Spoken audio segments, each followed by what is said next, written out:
है ना, तो 10वीं तिथि में उनका एक पर्चा बनता है। 1 किलो आलू, आधा किलो साबूदाना, पाव भर मूंगफली दाना, 1 पुड़िया सेंधा नमक। तो अगर थोड़ी अमीरी हुई तो बोले खोवा लेता आइयो संगे। और फिर इतना बना के बढ़िया और खूब गपक गपक के पाया, पेट खूब भर गया और बस चद्दर लिया और घर रख लिया। ऐसे व्रत तुम जीवन भर करो तो पुण्य मिलने वाला नहीं। ये तो पेट भरने का व्रत है। व्रत का तात्पर्य है, व्रत माने संकल्प। और एकादश का मतलब है 10 इंद्री 11वां मन, ये है एकादश। इन 11 के द्वारा किसी अपनी बुराई को छोड़ने का जो संकल्प करे उसी का नाम है व्रत।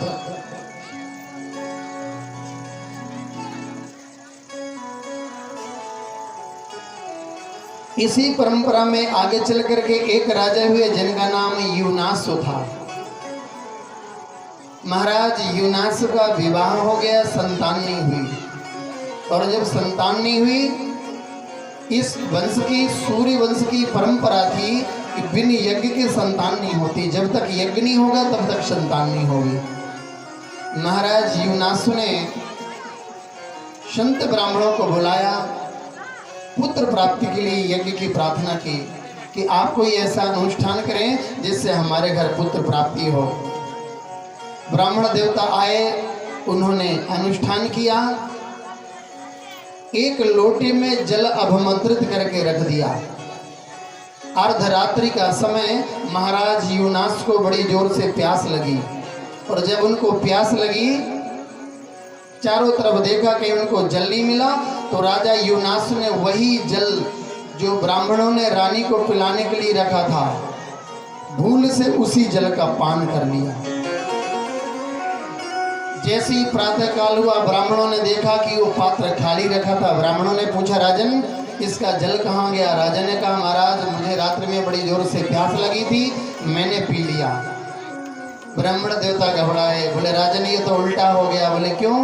बोले जो गर्भ रानी को धारण करना था वो गर्भ आपको धारण करना पड़ेगा, क्योंकि मंत्र शक्ति मिथ्या नहीं हो सकती है। महाराज यूनास को गर्भ धारण करना पड़ा।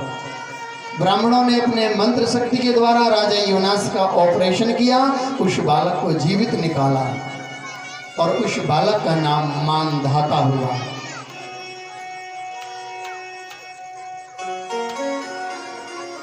मानधाता के पुत्र मुचकुंद हुए। इन्होंने भी बहुत तपस्या की। इसी परंपरा में आगे चल करके एक और राजा हुए बाहुक। इन पति पत्नी में सामंजस्य नहीं था। राजा कहता था कि अगर हमारे घर बेटा होगा तो मैं ब्राह्मणों को इतना दान दूंगा। और जैसे ही रानी ने थोड़ा मौका पाया तो ब्राह्मणों से कहने लगी, ये ब्राह्मण देवताओं, आप ऐसा अनुष्ठान करना कि हमारे घर बेटी अगर बेटी हुई तो मैं बहुत दान करूंगी। राजा कह रहे थे बेटा होगा तो दान देंगे, और रानी कह रही थी बेटी होगी तो दान देंगे। तो ब्राह्मणों ने लोभ के कारण जो अनुष्ठान बालक के लिए चल रहा था, इन्होंने मंत्र बदल दिया, बालिका हो गई। राजा चिंता में पड़ गए, कहने लगे ये क्या हुआ? मैंने तो बालक मांगा था, बालिका कैसे आई? ब्राह्मणों ने कहा, राजन इसमें हमारा कोई दोष नहीं, आप दोनों में ही सामंजस्य नहीं है। इसी परंपरा में आगे चल करके महाराज सगर हुए। सगर के 2 पत्नियां थी, सुमति और केसनी। केसनी के एक पुत्र हुआ जिसका नाम असमंजस था, और जो सुमति नाम की पत्नी है, इसके एक मांस का टुकड़ा हुआ। राजा ने उस मांस के टुकड़े के 60,000 टुकड़े कर दिए, और ब्राह्मणों ने मंत्र शक्ति के द्वारा उन सबको बालक बना दिया। इतना बड़ा परिवार महाराज सगर का। एक बार महाराज सगर ने अपने घर में यज्ञ करने का संकल्प लिया, और कौन सा यज्ञ? अश्वमेध यज्ञ करने का। महाराज सगर घोड़ा लेकर के आए, उस घोड़े को बांध दिया। इधर इंद्र को पता चला कि राजा सगर यज्ञ करने वाले हैं। इंद्र ने सोचा कि अगर महाराज सगर का यज्ञ निर्विघ्न संपन्न हो जाएगा तो सगर हमारे समान पद के अधिकारी हो जाएंगे, इसलिए इंद्र से रहा नहीं गया। अर्धरात्रि में आकर के इंद्र ने सगर के यज्ञ के घोड़े का हरण कर लिया, चोरी कर लिया, और चोरी करके ले जाकर के कपिल मुनि के आश्रम में बांध दिया। सुबह होते जैसी देखा घोड़ा नहीं मिला, सगर के पुत्रों ने खोजना प्रारंभ कर दिया। खोजते खोजते जाकर के कपिल मुनि के आश्रम में पहुंचे। जब देखा वहां पर घोड़ा बंधा हुआ था, उस घोड़े को देख करके सगर के पुत्र कपिल मुनि को अपशब्द बोलने लगे। और जैसे अपशब्द बोले, कपिल मुनि की जो समाधि लगी थी, समाधि खुली, नेत्रों से ऐसी ज्वाला निकली कि सगर के 60,000 पुत्र जल करके राख की ढेरी बन गए। महाराज सगर घबराए कि अब क्या होगा, इनका उद्धार कैसे होगा। कपिल मुनि ने कहा, राजन, अगर इनका उद्धार चाहते हो तो माँ गंगा को इस मृत्यु लोक में लाना होगा। जब तक गंगा का स्पर्श नहीं होगा तब तक इनकी मुक्ति नहीं होगी। तो इसी परंपरा में आगे चल करके एक राजा हुए महाराज भगीरथ। भगीरथ जी ने माँ गंगा को प्रसन्न किया, उनसे निवेदन किया कि माँ आप हमारे साथ इस मृत्यु लोक में पधारें। गंगा जी ब्रह्मा जी के कमंडल से निकली, सप्तऋषि मंडल में आई ब्रह्मलोक में। वहां से सप्तऋषि मंडल से आगे जैसे ही चली तो आगे जाकर के देखा भगवान शिव समाधिस्थ थे, जाकर के भगवान शंकर की जटाओं में समाहित हो गई। भगीरथ जी ने भगवान शिव से प्रार्थना की कि प्रभु आप इनको आगे चलने का आदेश दें। जैसे उन्होंने अपने जटाओं को खोला, गंगा जी वहां से कलकल निनाद करते हुए आगे चलने लगी। इसलिए गंगा जी का नाम है जटा शंकरी। बोलो जटा शंकरी गंगा मैया की। जैसे गंगा जी आगे बढ़ी तो एक जन्नु नाम के ऋषि तपस्या में बैठे थे। गंगा जी आई और सीधे बैठे रहे। गंगा जी आगे नहीं बढ़ सकी, वहीं रुक गई।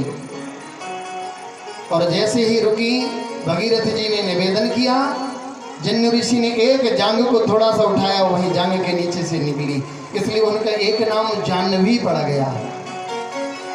धीरे धीरे आगे आगे भागीरथ जी, पीछे पीछे गंगा जी, और जाकर के हिमालय से प्रवाहित होने लगी।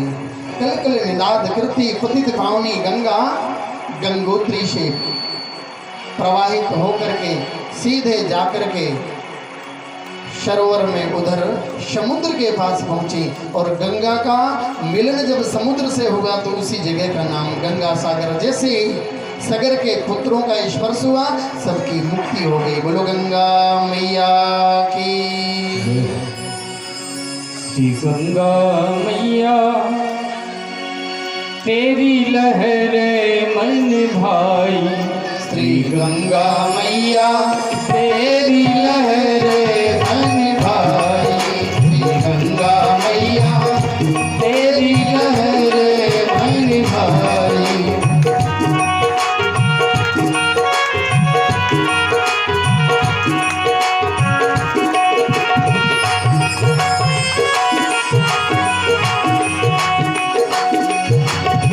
हरि चरणन से निकली सुरसरी शंकर जटा समाई। शंकर जटा समाई। हरि चरणन से निकली सुरसरी शंकर जटा समाई। शंकर जटा समाई।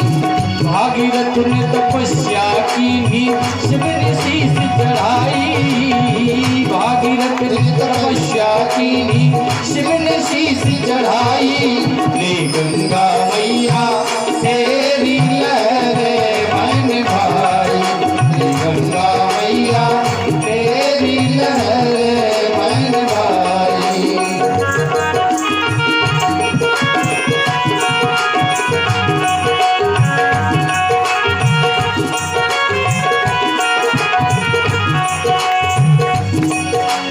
प्रयागराज यमुना से मिलकर काशी भेटी जाई। काशी भेट जी यमुना से मिलकर काशी भेटी जाई, काशी भेटी जाई।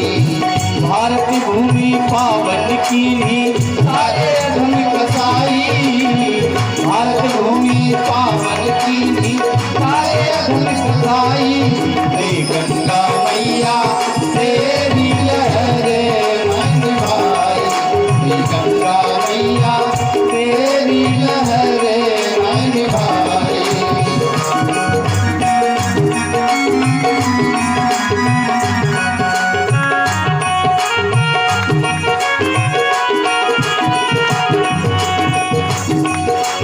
साठ हजार सगर सुत तारे गंगा सागर भाई माँ, गंगा सागर भाई। 60,000 सगर सुत तारे गंगा सागर भाई, तू गंगा सागर भाई। नंददास गंगा जी की महिमा, नंददास गंगा जी की महिमा वो पे कहीं न जाई।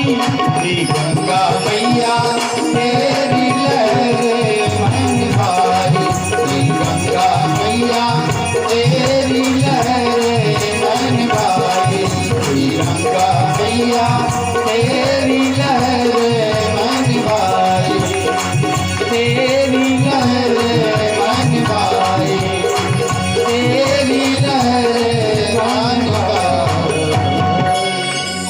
बोलो गंगा मैया की। जय। इस वंश में बड़े बड़े प्रतापी राजा हैं। खट्वांगा दीर्घबाहुश्च रघुस्तस्मात् प्रथस्रवा, अजस्ततो महाराजा तस्मात् दशरथो भवत। खट्वांग दीर्घबाहु रघु अज और फिर हुए महाराज दशरथ। महाराज दशरथ के यहाँ तीन रानियां थी। तीन रानियां होने पर महाराज के घर कोई संतान नहीं। संतान न होने के कारण महाराज दशरथ बड़े चिंतित रहते हैं। बड़ी बेचैनी महाराज दशरथ के मन में। एक बार बैठे बैठे महाराज दशरथ के मन में विचार आया कि मेरा इतना बड़ा वैभव, इस वैभव को मेरे बाद कौन संभालेगा। जैसे ये भाव आया, आज महाराज दशरथ जी अपने गुरुदेव वशिष्ठ जी के पास गए और जाकर के उनसे निवेदन किया। एक बार भूपति मन माही, एक बार भूपति मन माही, एक बार भूपति मन माही, एक बार भूपति मन माही। भई गरलानी मोरे सुत नाही, भई गरलानी मोरे सुत नाही। गुरु ग्रह गयो तुरत महिपाला, चल लाग कर विनय दशाला। गंगी ऋषि वशिष्ठ बुलावा, पुत्र काम शुभ यज्ञ करावा। भगत सहित मुनि आहुति, प्रगटे अग्नि जरु कर